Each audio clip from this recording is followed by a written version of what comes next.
termasuk teman-teman cara di poin kedua ini, cara untuk mempertahankan nikmat. Setiap kali antum mendapatkan nikmat, kalau mau selalu ya grafiknya itu naik terus nikmat itu, maka ingat di setiap nikmat itu ada haknya Allah subhanahu wa ta'ala. Keluarkan di jalan Allah ya. Keluarkan jalan Allah berapapun nilainya. Misal Allah subhanahu wa ta'ala berikan kepada kita handphone baru, mau bagus beli handphone lagi yang lain, kasih juga orang susah, walaupun nilainya mungkin belum bisa mencapai sama. Kita beli baju sebagai tanda syukur, kita berikan juga baju kepada orang yang baru. Kita makan di restoran enak, beli porsi yang sama, kasih juga kepada orang susah, kasih tukang parkir, kasih orang susah, porsi yang sama. Itu nanti grafik nikmatnya selalu naik, nggak akan turun. Yang jadi masalah sering grafik nikmat kita turun, drop, bangkrut usaha, ya apalah macam-macam cobaan datang, karena setiap ada nikmat kita nggak pernah memberikan jatah di jalan Allah dari nikmat itu. Ada sebuah hadits Bukhari teman-teman, disebutkan oleh Nabi SAW, ada dua orang di zaman dulu sebelum kita ya, dari kisah Bani Israel. Dua-duanya orang saleh nih. Kebetulan kebunnya bersebelahan, kebun mereka bersebelahan. Maka Nabi SAW mengatakan, yang punya kebun yang pertama itu melihat lagi musim kemarau nih, peceklik, panas. Orang-orang petani tahu dan pekebun tahu kalau butuh air banyak. Maka lewat di atas kebunnya dia awan, dan dari awan itu keluar suara, kata Nabi SAW. Ini hadis Bukhari. Suara itu terdengar oleh pemilik kebun yang pertama. Dia mengatakan, atau suara itu mengatakan, awan ini bawalah ke kebunnya si fulan, tetangganya dia, dan turunkan air buat kebunnya. Lalu awan itu jalan, dilihat sama dia, jalan, terus turun hujan di sebelah. Dia punya kebun di sebelahnya, gak kena hujan. Maka dia pun pergi ke sebelah, diikutin sama dia. Dilihat hujan lebat di tetangganya. Dia tanya, apa yang kau lakukan dengan kebunmu? Sampai tadi saya dengar suara dari awan ini, hujan disuruh turunkan di kebunmu, yang lain tidak kena hujan, cuma dia saja. Maka dia mengatakan rahasianya. Mau dengar gak? Kamis depan aja.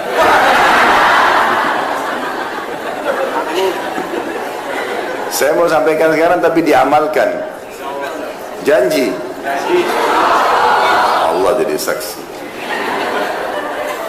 Karena ilmu kalau cuma didengar percuma kalau tidak diamalkan. Maka dia mengatakan, hasil kebunku aku bagi 3. Bukan modalnya ya, hasilnya saja. Hasil panen kebunku aku bagi 3. Sepertiganya, yang paling pertama disebutkan, aku sedekahkan. Jadi kalau teman-teman terima gaji 2 juta, siap nggak sepertiganya kasih dulu orang miskin? Terlalu besar Ustaz. 10% aja susah. Dipotong saja untuk sedekah 2,5% susah gitu. Apalagi mau sepertiga.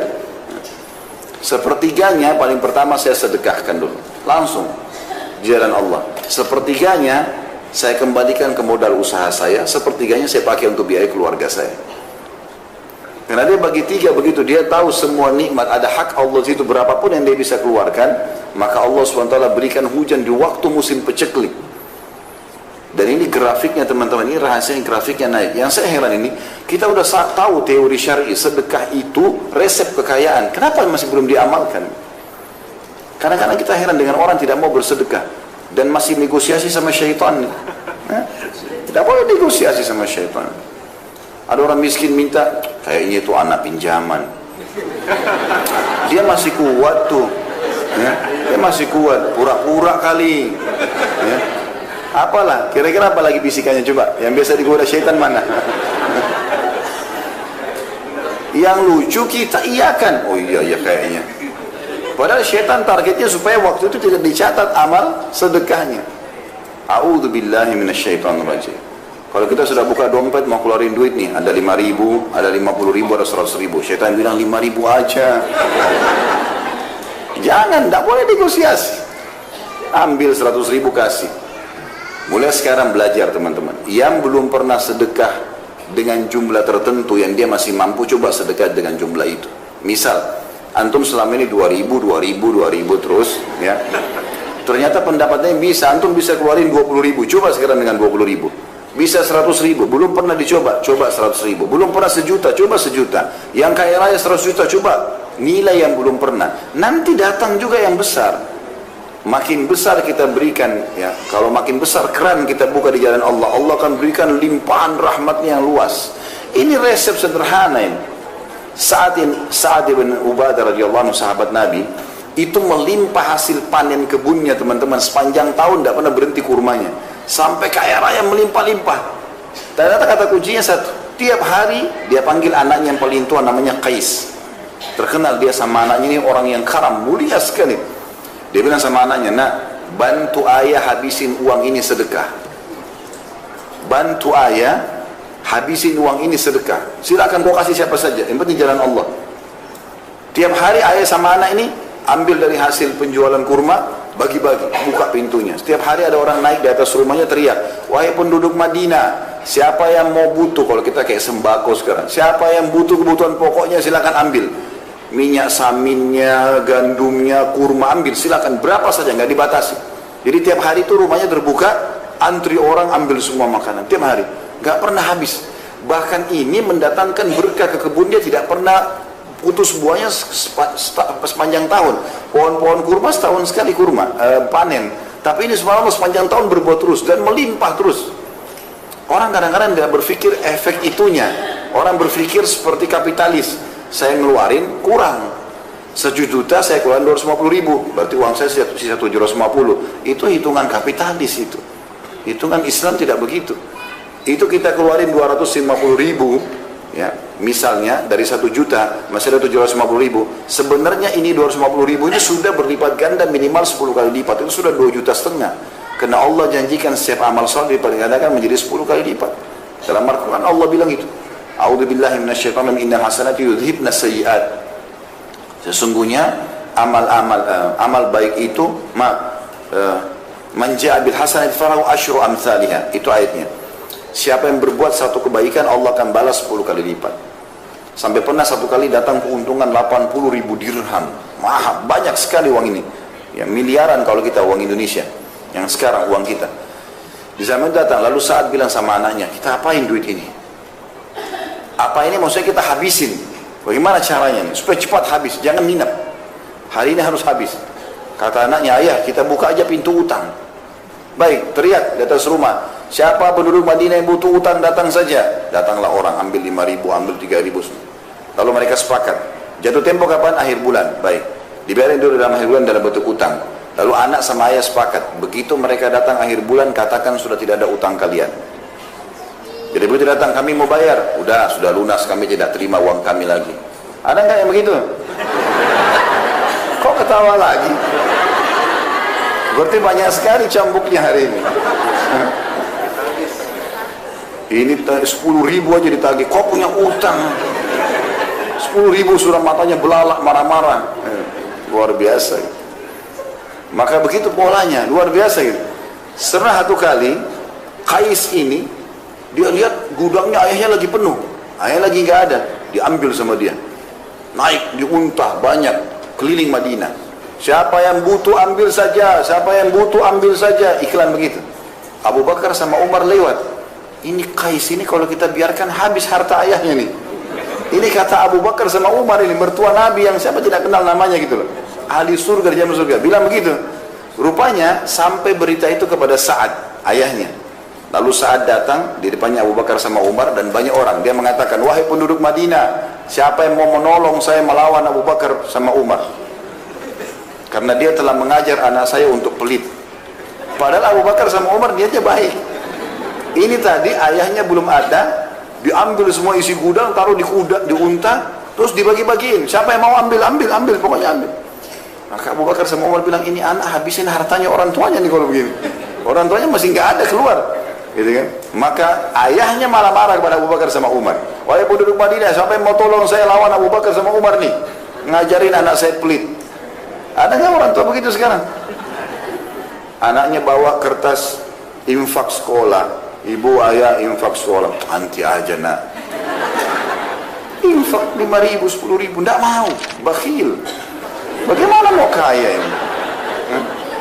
Pelitnya luar biasa. Ini tidak boleh ada ini.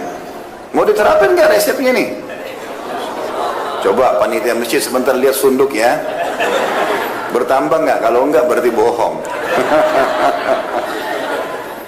dia lewat sunduk 2.000, minta sama Allah kesehatan, keturunan, selamat dari surga, selamat masuk surga, selamat dari neraka. 2.000. Bagaimana bisa? Wahai muslimin yang bakhil, ini penyakit jiwa, nggak boleh bakhil. Begitu kata Nabi SAW itu. Ada sahabat datang, orang-orang Badui, lalu ditanya oleh Nabi SAW, siapa pemimpin kalian? Disebut namanya, si Fulan. Kata Nabi SAW, bagaimana dia? Ya Rasulullah berwibawa, tapi bakhil. Perhitungan sekali, kepala suku tapi perhitungan, tidak loyal sama warganya gitu.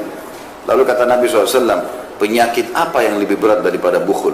Penyakit jiwa itu, bakhil. Ada orang bakhil sama dirinya sendiri, kopiahnya sudah sobek nggak diganti, mau kena 2 tahun kotor dari cuci. Kenapa ini? Sejadah robek-robek, kenapa? Masjid dekat rumah rusak, nggak ada andilnya sama sekali.